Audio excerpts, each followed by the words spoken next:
Hey, how you doing? My name is Thompson in Qatar, and this is MWPI.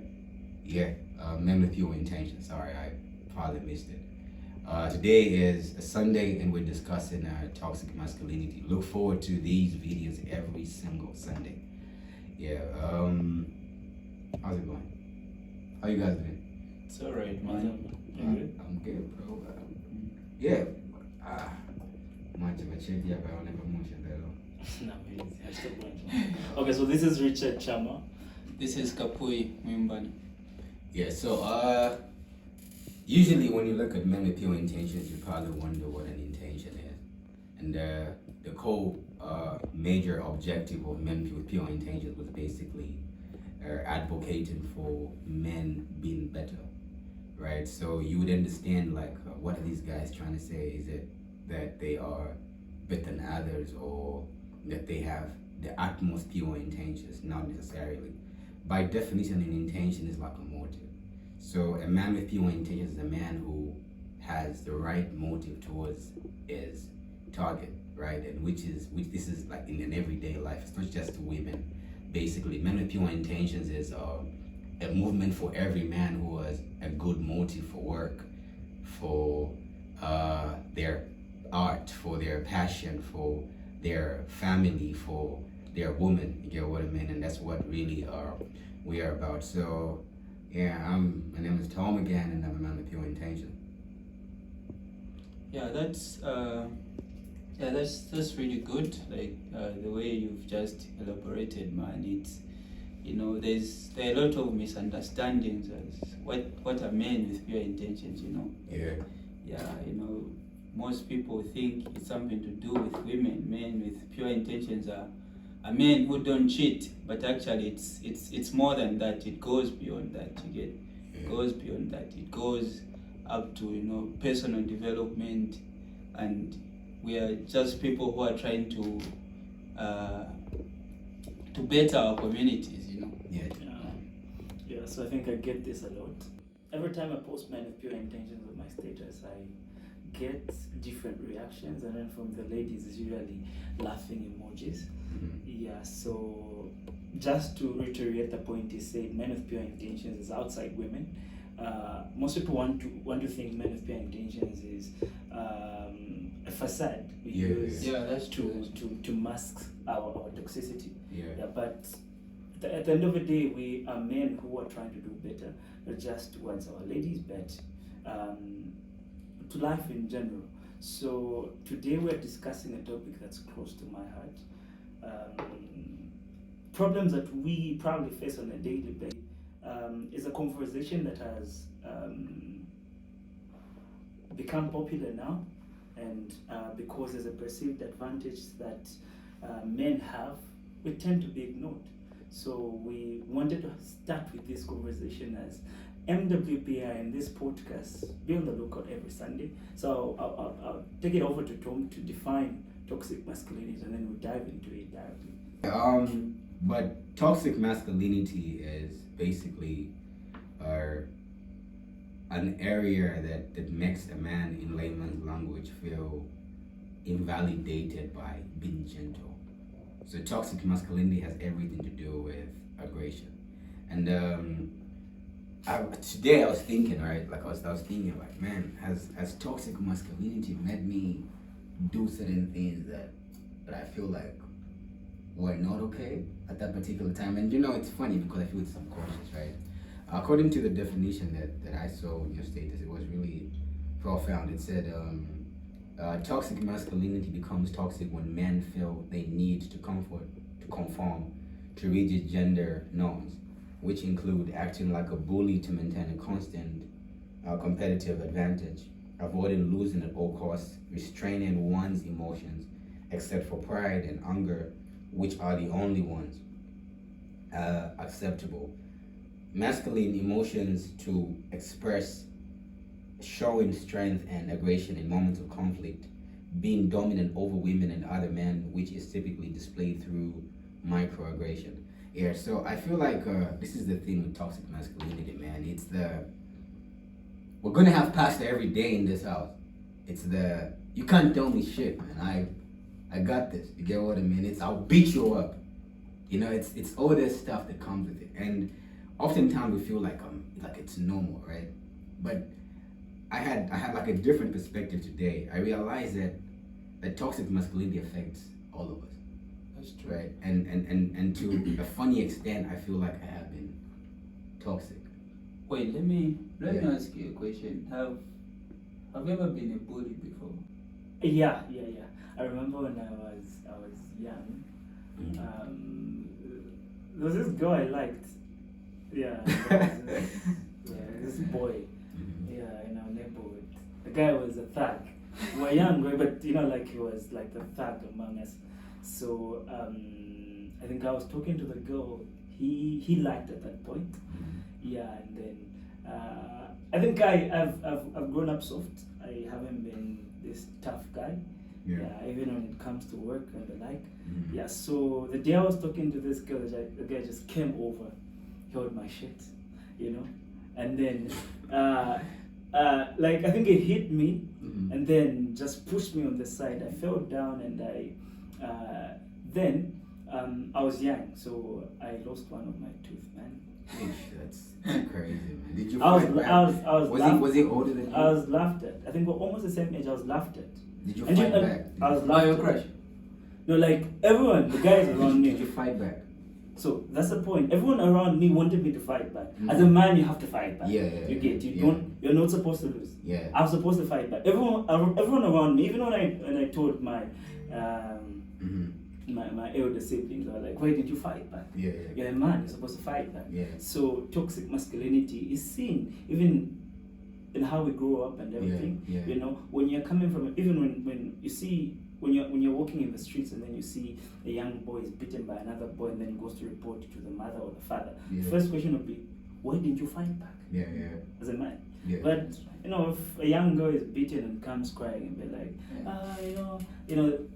they're pampered like that, and the man has to fight back. So I've been a victim Mhm. of that, and then maybe to me it was normal. Yeah. Yeah, I didn't know that was toxic, but later on as you grow up, you get to look back and you realize, okay, no, I think that was a moment for me. So yeah, that's Yeah. just a moment I've had. How about you, Kwe, if we rephrase it back to you, because you asked the Uh, question. Have you ever been like a victim of toxic masculinity? Like being bullied, not so much, cause I've always had the aggressive brothers. They would beat you up if you just did anything to me. Yeah, but I've grown up with a notion called Momona Nikulimba. I don't know if you've heard of it. Yeah. Momona Nikulimba. Yeah. What do you understand by Momona Nikulimba? And maybe I understand it in a different way. I just want to. Like a man has to be strong. You have to Like be a man strong, has to man. be strong, man. No You matter what. can't be weak. Exactly, man. Exactly. Yeah. Nikulimba. Yeah. Yeah. Okay. Whether For me, you are- for me, it's different, man. Maybe for me, I've had it more personal as compared to Richard's story. For me, my experience with toxic masculinity has been. So I grew up like really fast, right? And in a home where my mom is a teacher, and she used to work the whole day, so she would come back later at home. And so we were living in Kitwe, and that's like Chamboli. You get what I mean? And Chamboli, by just definition, is very violent, bro. Like it's a crazy place.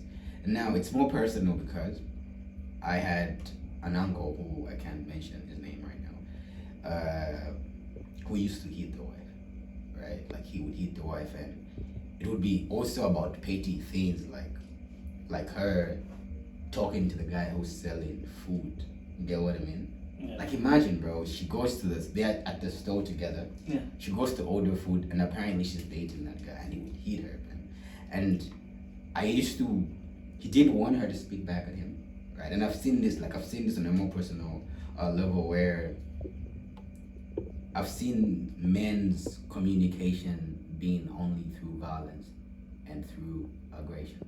You get what I mean? Yeah. So if he's not heating, he's not communicating. If he's not screaming on top of his voice, then it's not communicating. And this does affect you in a very terrible way, because you start to see life quite differently. You know what I mean? And I just recently realized that you can protect yourself away from being agitated back. like, you know, part of protecting yourself is if you come at me per se and you are being aggressive towards me, right? From what I was taught, or what the man was taught, according to what even Kapui said about Momona Nikulimba, is always wanting to fight back. But part of protecting yourself could be, hey bro, I don't know why you're yelling. Is everything okay with you? You know, it couldn't be that you're afraid of something, and so you feel like if you yell at me, I will get you better. But I see you, and we can have a conversation. What's up? You get what I mean? And that too can bring peace. But with toxic masculinity, however, like from my uncle, man, it's really sad because the woman is late now. Yeah, but it does affect you in a really, really terrible way. You know what I mean? And it's not one thing I would wish for any person. Like it's really terrible. Yeah. How do you think it affects like the world at large, really, and how it affects? Maybe let's narrow it down. Like, how do you think it affects us towards our women, towards our friends and whatnot? Like, how do you think it does affect us in that regard? Okay, so taking it back, Yeah. Masculinity is nature, and you look at all creatures, across all creatures, it's mostly the violent, the dominant, the strongest, and the biggest males Yeah. that get all the territory, The alpha males. all the food, Yeah. and all the women. Yeah. You get. Women go for males that are strong, that can fight. Yeah. You get. It's expected of a man to be a protector. Yeah. You get. Aggression is in men. You get. We are born coded with that in our DNA. Yeah. You get. But we are living in a time and day where a lot has changed over centuries. Okay. 3-4 centuries ago, back to Africa, men were hunters. Okay. There were no independent women who were driving Fortuners and Lexus, you know. Women were at home cooking and taking care of the children, as men were hunting and fighting lions. Yeah. You know, aggression was there. But over time, the role of a man has changed. Today, what's my role as a man towards a woman? Okay. Yeah.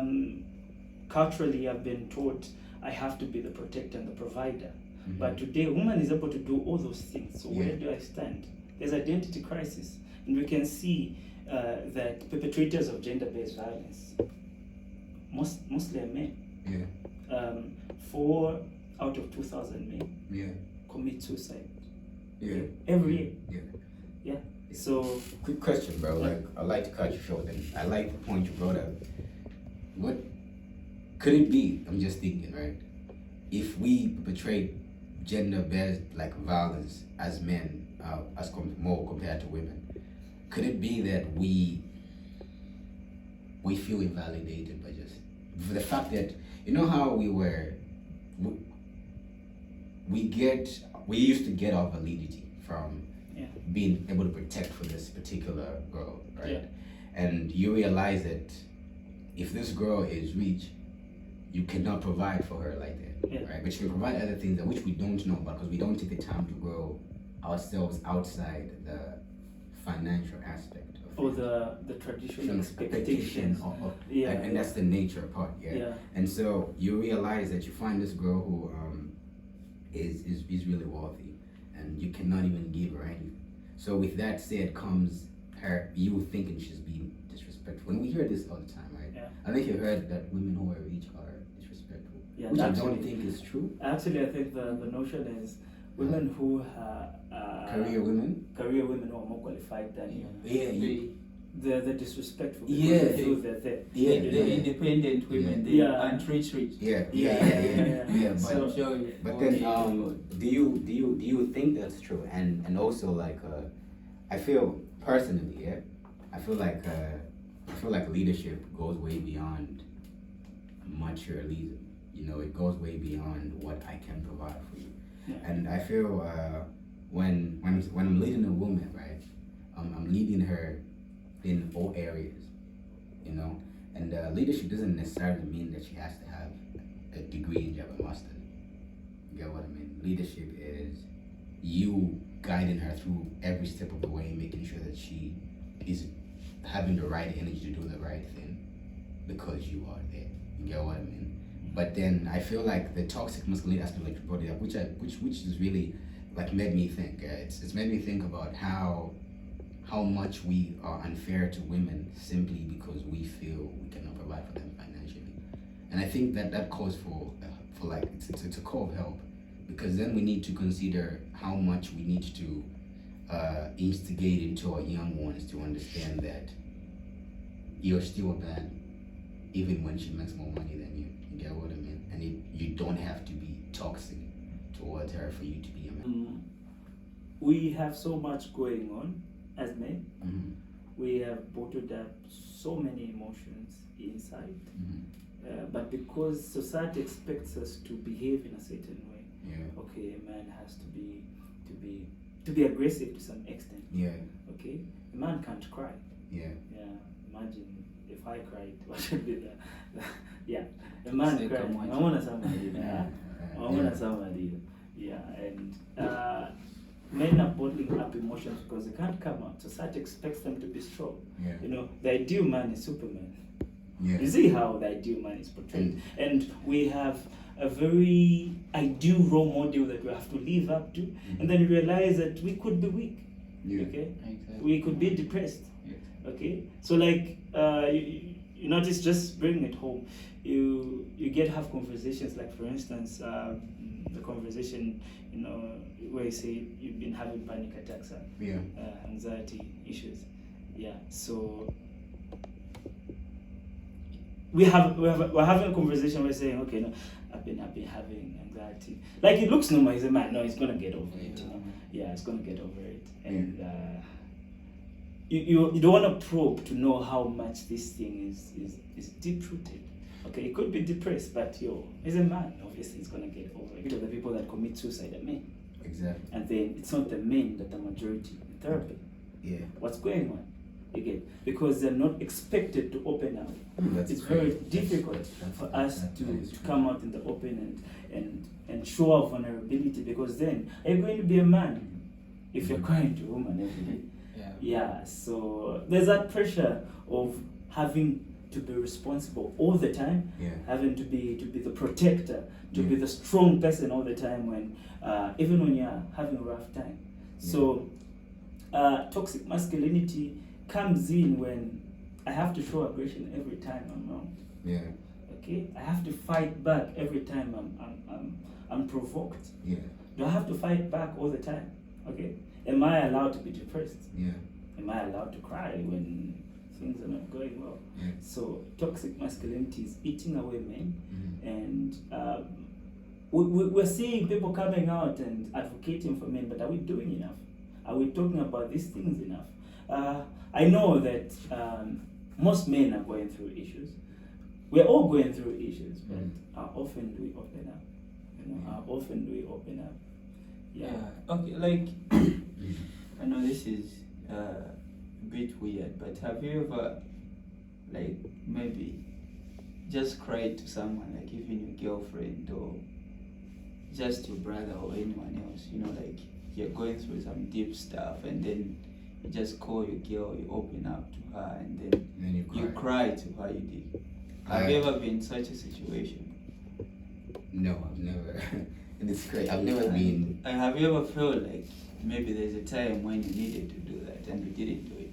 Yeah, I feel like the last time I cried was the time I was in an accident, and I cried for a really long time. It was I cried like with my mouth short before for some time, but I haven't cried in front of my girlfriend or anybody at all. In a very, I haven't cried at all. I don't remember ever like being like, hey bro, like I feel like I need to, you know. And I felt like that, but it's not something I've known. Oh yeah. You get what I mean? Yeah. It's not something I've known. I've always known to. I feel like I'm a little much of a victim of what you said. I feel like men are supposed to be a little aggressive. You get what I mean? Yeah. And I feel personally, right? I feel like I can be aggressive sometimes. And though what I get from aggression is I feel like toxic masculinity is like the way we brought it up is not necessarily telling men not to be able to fight back, but to understand that violence and aggression isn't the only way that's there to fight back. You know, so it's not that you should be quiet when you see wrong. It's that you can find the right ways to tackle wrong and like doing wrong after wrong, because then that can make it right. You get what I mean? And so yeah, I feel like that's the case. But yeah, I've been a victim of that, and I've never cried in front of anybody. Just on that one. Yeah. So I think people I think know me to be a happy and cheerful person. Smile all the time. Yeah. But I think I've never cried in front of someone, but I cry. I think I don't usually open up. I think even like calling someone. You need to I cry today, bro. Like we can be here. Yeah, like it feels weird you telling me that, but that's how it's supposed to be. That's how it's Like supposed to be. the only time, like I usually cry in my sleep. Mm-hmm.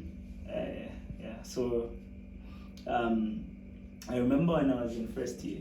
Yeah. Yeah. So when my results came out. Mm-hmm. Okay, I think even throughout the year, I think I usually post a lot, my mom and everything. Yeah, because like I've been raised by my mom, you get. So like, every time I look back at how far I've come, and then every time I'm going through a rough patch, especially academically, because I think I have just told myself, say, I do this cool thing for my mom and my family. You get.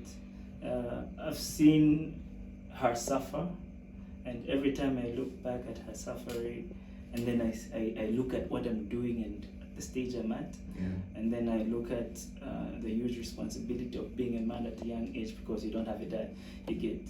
So I'm like, okay, would it be possible that maybe things were different, maybe dad was around, I would have less pressure and responsibility to have to like make it again. Yeah. I have to make it. I know, like I just have to make it.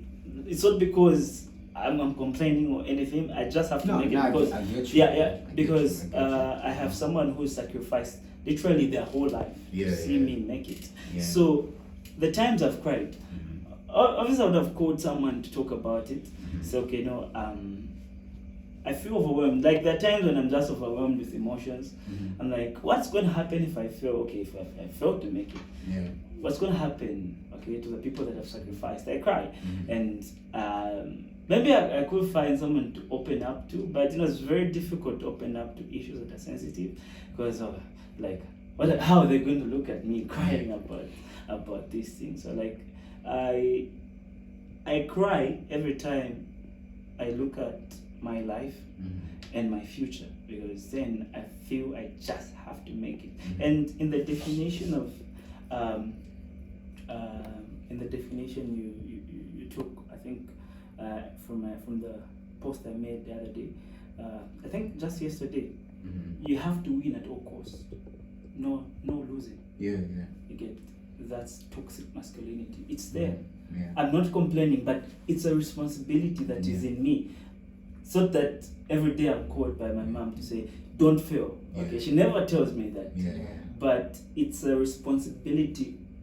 I feel as a man, I just have to deliver. You get, I just have to deliver, and I struggle. Sometimes I get overwhelmed where I cry, and then sometimes when I'm going to school, I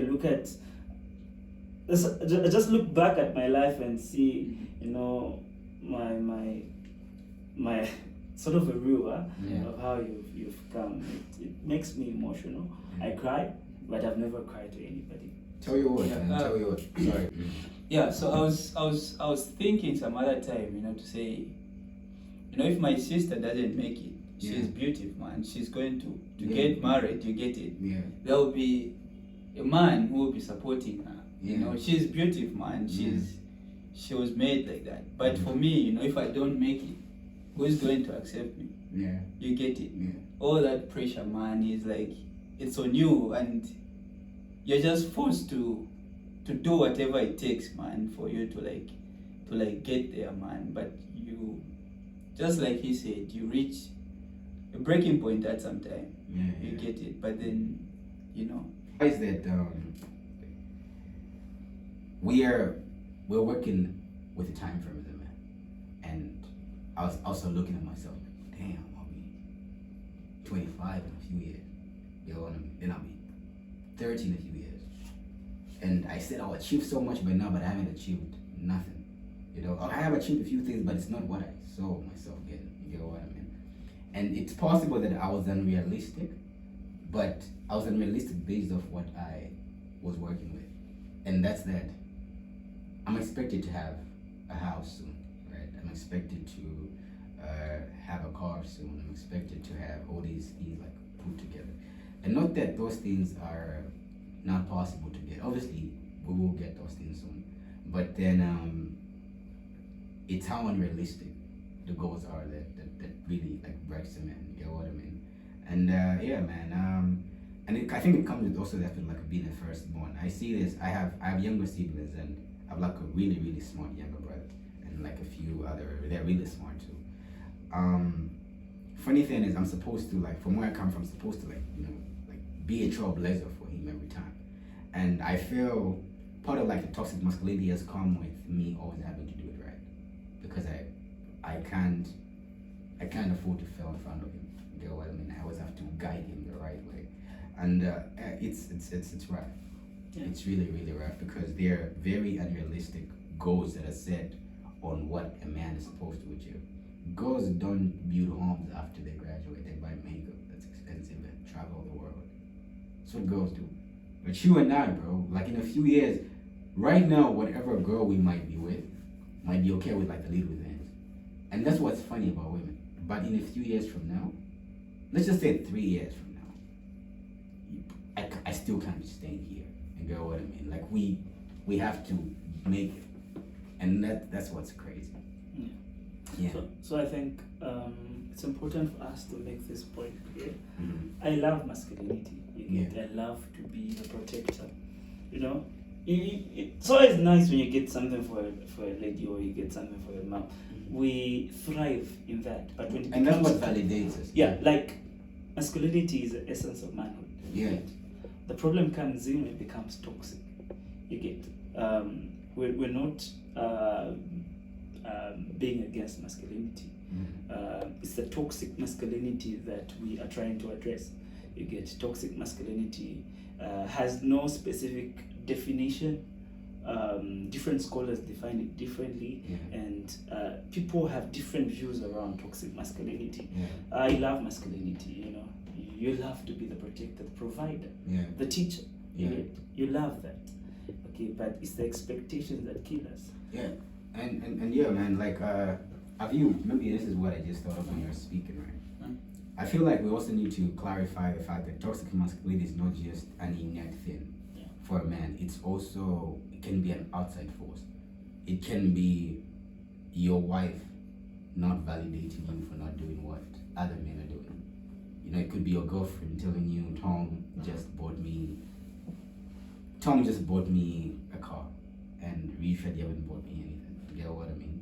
And so I feel like even the world does enforce toxic masculinity on us men, especially can also come from women, and even just society as a whole. You know what I mean? That's true. Yeah, by how much they invalidate you for not doing what they expect you to do. You know? So it could be, but I want for a man to marry me, I want them to have all these nice things. And don't get me wrong, for me, I love women who love money, like personally. Yeah, like it's I love women who love money. Yeah, like here's the thing. Yeah. I've reached a point, I think at some point I used to be like, materialistic women are not okay. Yeah. But it's embedded in all of us that want we soft life. Yeah. We all love money. And it's really great. Like it's okay. I want, and for me, I feel like a girl who loves money would make you work hard. Yeah. For me personally. Yeah. So women who love money are good. I just hate women who invalidate men for not doing what they want them to. If your women need to start appreciating your boyfriends that are trying. Yeah. You get what I mean? Like really, man, because these lads don't have much. We don't have much. So I think I'll bring it back to nature and biology, and I think this conversation is not. We're not talking down on men who are at a higher level, or men who are no, it's really like fine. I think I said it to say it's the men with the muscle, okay? Yeah. The male creatures with strength The most attractive people with money. Size. That's what people think. are the creatures that get the females. Yeah. Okay. To us, muscle is different. Okay, you see today, Kenny, I want to date a 6 feet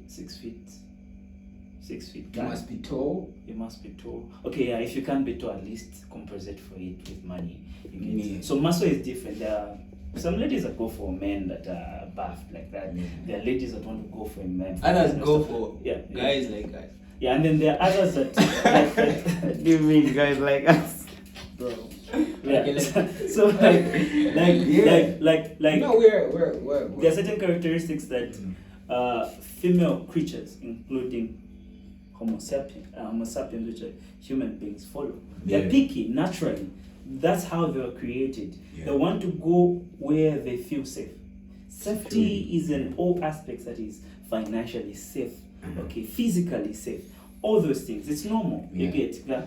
But we get to a point where, as young men growing up, we're faced with so many battles, and as we're traversing, the journey of life, we want to not lose our way because there are too many expectations. You see, I'm talking to a girl who's talking to a guy who is driving a Mercedes Benz.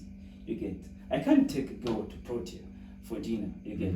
And I'm in a competition where the odds are against me. You get? Yeah. I just have to use my vibe and a bit of luck. Maybe I can scoop. But if she goes for the man that's driving a Mercedes Benz, it's normal. That's funny. That's nature. Yeah. That's how she was created to be. Does the You vibe get? work? But Does we it are work having a sometimes? conversation where we want men who are going through what we're going through understand that they're not alone. Oh yeah, yeah. They're not alone. Okay, Yeah, we are a lot that go through the problems that you're going through. You get? And you don't have to feel like you're alone. There's a conversation that can be had. Men with pure intentions is beyond, as I said, women Yeah. being centered on women. If you feel like talking men with pure intentions is a platform for you to open up. Yeah. Like this conversation is For every man out there who has been a victim of this, because we know we're a lot of us, right? I once read a book in my first year. It was it's called The Prelegate. Yeah. And Freddie in the book talks about. He says, this is the first line. It says, "Every endeavor a man takes is so he can appeal to a woman." So imagine everything you do, right, is just so she can approve of you. Everything, bro. Like, I think everything is centered around a woman because Yeah. I'm like, okay, let's say right now I'm working hard because I have a mother. yeah, Yeah, that's a woman. that's a woman. You get what I mean? And again, soon enough, away from your mother, you will. Like no, even the money, the dressing I want to do, like the way I usually post Oxford shoes and suits. I'm not dressing it to look nice, obviously. To appeal Go to a woman. to someone that can be a potential. You get a potential someone. Yeah, and that's crazy. That's crazy because I can tell you I'm proud of you 100 times. Yeah. But a woman telling you she's proud of you sincerely would change your whole day. Exactly. It's a point, man. Like Bro, just her telling you like I see your work and I appreciate you. Like I'm grateful for you and I see all the work that you're putting in, man. I'm proud of you. That would go a long way. But like your boys tell you this. Yeah. But until she does. She and does, and it's like women are like the hierarchy for a man. yeah. And as much as when we're young, we hate to admit this, right? I remember I once had a very huge argument with my cousin because they were telling me I'll have to kneel when proposing to a girl at some point, right? And I was like, no, I'll probably just like be smooth with my words and tell her to marry me. And now I see like, wow, man, like really I have to kneel, right? Yeah. And really I have to appeal to these women, and it's okay, but I feel like as we discuss toxic masculinity for every man out there, we can't heal the tree without tackling the roots, right? And I feel like part of what makes the tree is really the branches too, and part of the branches of toxic masculinity is like a woman. And I feel if we're going to discuss toxic masculinity, we also need to ensure that women understand that men's mental health is imperative, because for him to love you right, he must be right with himself. You get what I mean? I cannot love you right if I'm not right with myself. And we as men love to spend on women. Women don't get this, but I don't know if there are stingy men out there, but we can spend it all. Yeah. But then we don't want to be invalidated when we can't, because no one can do it every time. Yeah. You get what I mean? Like when I can't provide for you, I still want you to smile at me the way you did yesterday after I bought you what I did. You get what I mean? I still want you to be proud of me the same way you were. And I also would like to clarify that that women also need to really consider the fact that men are trying, and that if they are trying, like, they care about them as a whole, and so they need them to show that they're happy. You get what I mean? Yeah, and even the world is large, man. I feel every man out there, like Richard was saying, who is probably first toxic masculinity, which I feel like everybody has experienced at some point in life. This is what men with pure intentions is all about. It's dialoguing about these issues, and making sure that everybody has a postulation that you as a man don't need to have it all first. Secondly, that you could fight back in a better way without having to be aggressive or violent even towards your other males, and that you don't have to yell at her or even hit her for her to listen. Yeah, so I think I like the point you said about compliments, like the funny thing is we've actually normalized it to say, man, you can give me 100 compliments, man, but they won't mean as much as it would That mean one from when her, yeah. it comes from her. And I think it's we're bringing the toxicity among ourselves as men. You get it? Yeah. Like, I think we need to normalize even valuing compliments from men, or anything that you can receive from a man. You get it? Yeah. Like, let's normalize, like accepting what your male friends can tell you, like that, without having to feel like. You know what the funny part about that is, though? We could go on Instagram right now and check a girl's picture, huh? Girl's picture right now, some nice picture. You see the comments from the friends. Gorgeous, huh? Beautiful. Like all those compliments. And then check my love. like if it's to say handsome on my picture, it feels weird. You get like it feels weird. Ladies, it's normal for ladies to tell each other I love you. And even hug each other for a long time. I'm proud of you. You get, but for men, it's just so toxic masculinity. Yeah, on show here. No. like we are so hard on ourselves. Yeah. We can't open up to each other because But why would bro, are you? you gay? You get, like, Yeah. are you telling me nice things? Yeah. You get, like that's a problem that you I see. feel like, but I feel, yeah, and I feel like I've seen this in the West where men hug each other comfortably, right? Fuck, man. But yeah, man, like, but if you hug me, bro, like it's like, oh shit, you get Okay. like I really. Okay, let's do this. This conversation has flowed. It's nice, but at the end of the day, toxic masculinity has been tackled. Yeah. And the whole essence of this podcast is to create a platform where men can come, open up, have a conversation, and share it with men that don't have the opportunity to have a platform like this. So this podcast will be airing every Sunday. Probably at an earlier time than Yeah. this. Sorry. Every Sunday, Men of Pure Intent. We were discussing toxic masculinity, and the conversation is so nice that we don't want to stop. But be on the lookout. We hope the conversation we had will resonate with a man out there, and they realize that they're not alone in this. We are men who are trying, and men with pure intentions is serving the purpose of creating that platform where men can be free to drop their guards and talk. Okay, so be on the lookout. Men with pure intentions. And the pure intentions out here. Goodbye. You can say goodbye too. Yeah, man. I think. Oh, hey, shout out Ian, man. Our Yeah. director, bro. Yeah, Like, Ian. Ian is like Ian. the best at this. Hey. And Yeah.